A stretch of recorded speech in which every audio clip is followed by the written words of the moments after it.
there's dirt on my hands. Hello YouTube boss Rino, welcome to my channel. Ito, real spirit photograph that will stop your heart. Puro photograph yata to or puro photo yata to. Pero bago to ng Darkest Secret. So, ayoko, wag mo na yung mga luma, masyado nakakatakot yung luma. Dito muna tayo sa bago, baka hindi nakakatakot. So, picture lang to, interesado lang na ako kung anong meron. Pili ko mas nakakatakot to kasi naka-stay lang. Siguro may picture yung multo, naka-stay lang siya. So, mas nakakatakot yun, matatanda sa mata na. Tatatak sa isip natin, di ba? Pero try lang natin ito, baka magustuhan natin. Baka magustuhan nyo, sana magustuhan nyo. So, try natin ito bago pa try na iba. We begin this video with some images that account for strange phenomena captured by Michelle, one of our subscribers' mother. In her email, she says that her mother is a fitness teacher, so she always attends a multi-court where she does physical activities with her students. It was in this context that at the end of one of these sessions, when everyone was preparing to leave the court, the woman took a photograph of her group.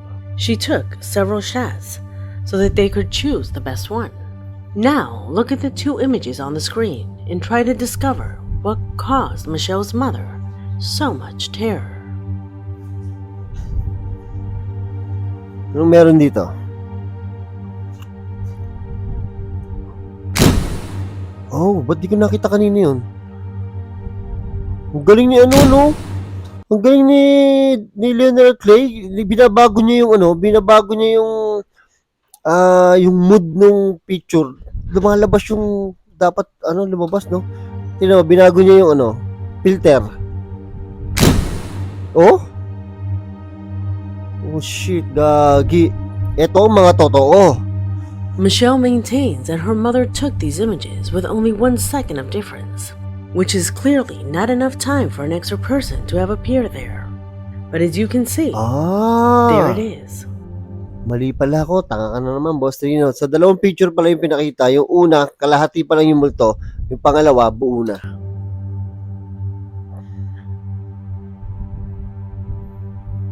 A somewhat blurred figure that no one identified as part of the group, and that by chance appeared in this image. Saan na susunugin ko yan? Everyone's attention. Susunugin ko yan, promise. Who or what is that appears in the image? Leave it in the comments. Number 5. Katakot. Sana hindi mangyari sa atin yan, no? Yung may picture tapos may ganyan na. The following corresponds to a series of images taken by a subscriber who for personal reasons did not want to reveal her identity. But she took the time to tell us that one night, while walking her daughter to a playground, she took pictures of the area, including an old church that was closed to the public at that moment. It was not until the next day when reviewing those images she noticed that the church was not empty that night. Wow, patay tayo. Observe. Oy, gago, seryoso ba to? May sungay?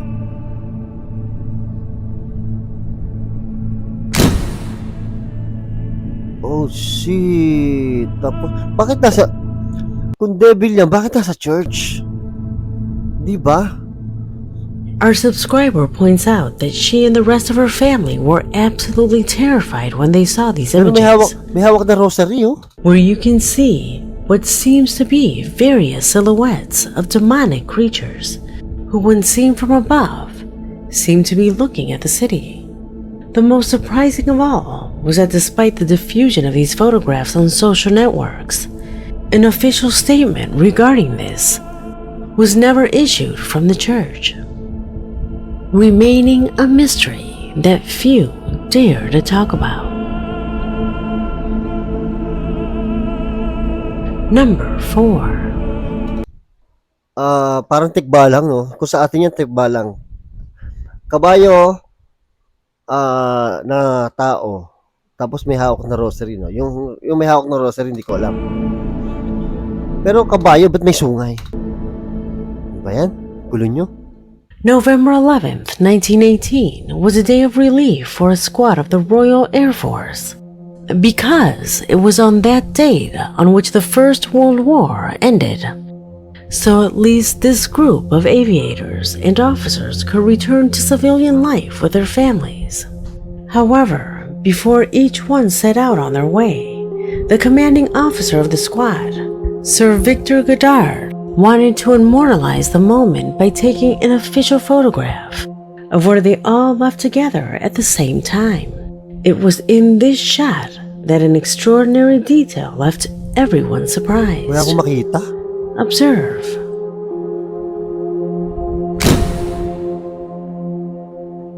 Oh!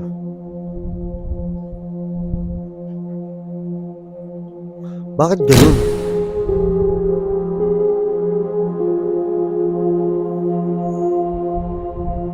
Lumang-luma yung picture, As you can nakakatakot. see in the resulting image, all of the members of Godard's squad are formed neatly in 6 successive rows and posing martially for the camera lens. However, a mysterious semi-veiled face without a military cap appears in the last row.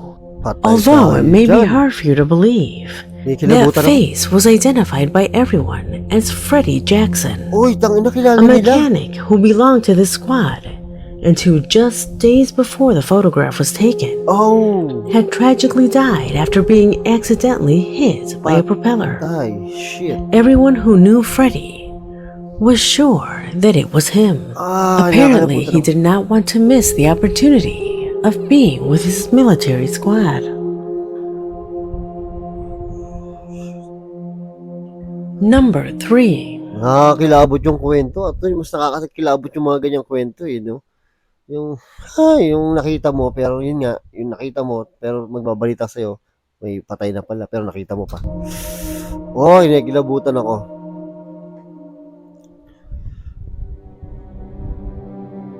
For Carlos Santana, a regular subscriber of the channel, these images he saw while browsing Facebook have been extremely difficult for him to overcome. While looking at a news page, he began to see photos of a terrible traffic accident in which many vehicles were involved. As a result, leaving several fatalities and a large number of injured. He says that while looking at this image, his blood literally ran cold, because inside of one of the vehicles, he found something that should never have been there.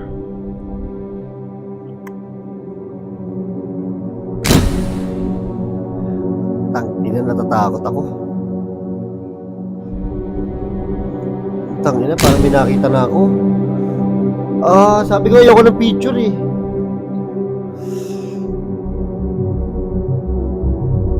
Shit.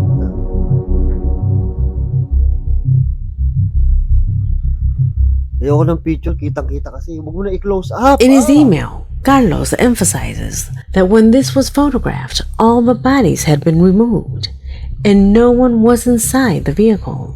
This makes the presence of what appears to be a child inside the car even more disturbing.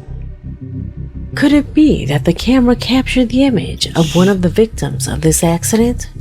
Tell me what you think. Number 2. Nakakatakot pag picture, no? Kasi kitang-kita mo siya eh. Ay, nako. Ba't ba napanood-panood pa to? From Tijuana, Mexico, Giovanni Gonzalez, one of our subscribers, took it upon himself to send me an impressive photograph, assuring that the image would show that something very bad is happening to him.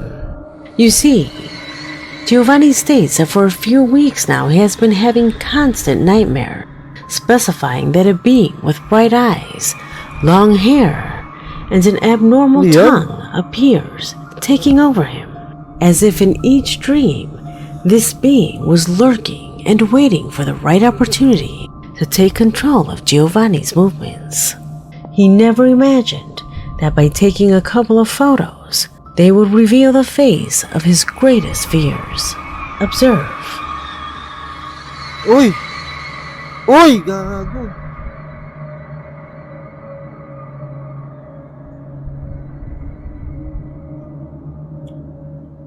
We have all taken photographs of the iris of our eye, right? Out of mere curiosity. The same curiosity that revealed Giovanni's greatest fear. Although logic says that it could be a reflection or some other error in the image, he believes that there is a connection between this selfie and his nightmares. In fact, Giovanni is convinced that this being lives inside of him, as if it were a parasite that absorbs all his energy, making him feel more and more discouraged since the nightmares began to occur. If this is real, and it is a restless spirit, the occult dictates that he should just ignore it until the event cease. The more importance given to the spirit, the more strength it obtains. That was what I recommended for Giovanni to do. What would you recommend? Number 1. Dati, nung nag-umpisa ako mag-horror, sa gabi talaga, actually, bago dito, nagba-basketball yung inaano ko eh. Basketball yung nireaction ko. Nireaction ko yun ng alauna ng gabi kasi walang istorbo. Ganun ako mag-video kasi para wala ng tao dito. So ngayon, nag-horror tayo, di ba? Kasi ang daming may gusto ng horror. So sa gabi ko siya pa rin ginagawa kasi nga, ganung oras ako nag-video. Pero okay lang sa akin, di ba, nung mga una. So habang tumatagal, natatakot ako kasi lagi ng horror yung pinapanood ko eh. Tapos pansinin nyo nito mga huling video ko, mga last month, umaga na kasi natakot na ako. Natakot na ako. Tapos yung umaga na, sabi ko naman, hindi naman ako natatakot. So ang hirap mag-reaction pag walang takot masyado, di ba? Konti lang. Parang pangit yung reaction ko kasi konti lang yung takot ko. So sabi ko, kaya ko na ng gabi. mas takot pa rin pala ako. Takot na takot ako ngayon.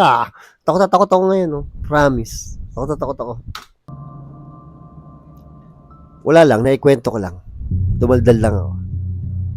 We conclude this investigation with Tapusin an mo na image to, tapusin mo captured by na. a subscriber from the Philippines who Uy, says that Philippines! one morning after finishing a meeting with friends, they left his house and took a group photo on the stairs.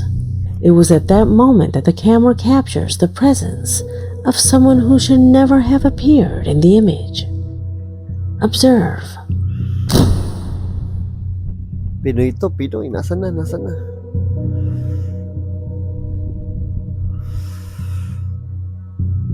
Our subscriber says that this image was taken around 3 a.m. in a place where children do not reside.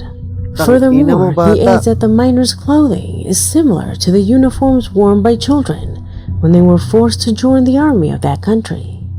So for him, it would not be strange if it was the spirit of a minor who was recruited for that purpose. Is this possible? Let me know what you think in the comment box, because this video has come to an end. Hindi ko nakita. Nakita nyo ba? Ay, ayun, nasa gilid. Puta naman. Comment box, Ala ko, because okay this na eh. video Nakita ko pa eh. has come to an end. My name is Leonor Clay, and this was The Darkest Secret. Sikat ang Pinoy. Sikat ang Pinoy na nasa Darkest Secret, no? Takot talaga ako. Ayoko na. Tama na muna isang video ngayon.